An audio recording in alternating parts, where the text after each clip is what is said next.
Hi, this is Samir for thinkdigit.com and today we're going to take a look at a budget phablet. Yes, a phablet is a category that has recently seen quite some rise. It's basically the sweet spot between a 7-inch tablet and a smartphone. The screen size is generally 5-inch of these devices.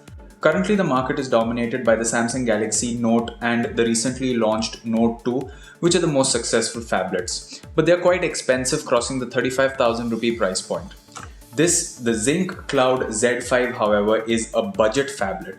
So let's take a look if this has really penetrated the budget phablet category, or are you better off aspiring for a more expensive device? To start with the build of the device, one look at the Zync Cloud Z5 and it looks like a carbon copy of the first generation Samsung Galaxy Note. If it weren't for the Zync logo at the front and the back, you'd be easily mistaking this as the Note 1. It has a 5-inch display which is really nice, and at the bottom you have the one physical home button along with the menu and the back button. The front also has the earpiece with the Zync logo and a front-facing camera for video chatting. At the back, it has quite a textured back which is really nice. It gives a very similar feeling to the first generation Galaxy Note, and that's a good thing. It has an 8 megapixel camera at the back with a flash. The left houses the power on-off switch. The right has the volume rocker. The top has the headphones jack and the bottom has the micro USB port. Overall, the build of the device is really nice. It weighs about 165 grams and feels quite sturdy. It's a little big to fit in your pocket, but then again, so are all other phablets. To start with the specifications of the device, the Zync Cloud Z5 is a dual SIM phone. It has a 5-inch TFT LCD capacitive touchscreen with a resolution of 480 by 800. The resolution of the phone is really dim, and that is where the device really lacks.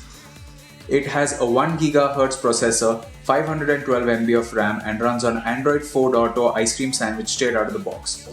The best part about the operating system is that it is a vanilla experience and there is no skin, which ensures that you have a smooth experience on the device.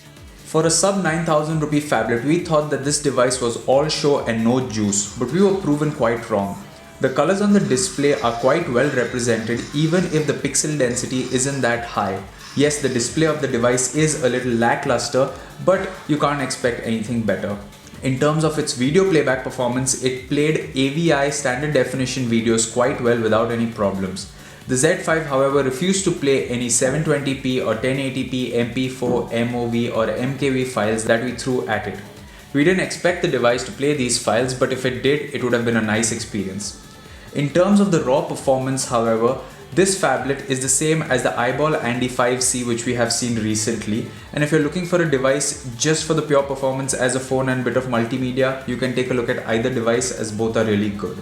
Browsing the internet, listening to music, playing games was also a nice experience. The audio output isn't the best, especially at the highest volume. It is loud, but it isn't very clear. Because the screen of the device is really big, it's quite easy to type on. The keyboard experience is really nice and you can type messages with absolute ease. Coming to two of the most important questions regarding this phablet, the battery life and the call performance.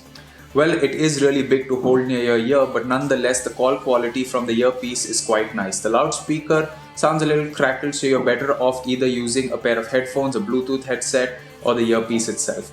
The Z5 has a 2500 mAh battery which is a powerhouse. In our continuous video playback test, it lasted for approximately 5 hours, and if you use the phone with above average usage, which is you use the internet, you make calls, send SMSs, do a bit of social networking, some YouTubing, it'll last you for a day with absolute ease. To conclude with, we'd like to say that this is the first generation phablet, so unless you're desperate to pick one up, you may want to refrain and see how other competing devices come into the market and perform, especially when it comes to the display. If some devices are launched which give you a more vibrant display, we'd suggest you go for those. If you are in the market to test phablet grounds and see for 5-inch devices for you, you can definitely pick up the Zync. If not, we'd suggest you wait a while until the phablet budget market is populated with more devices.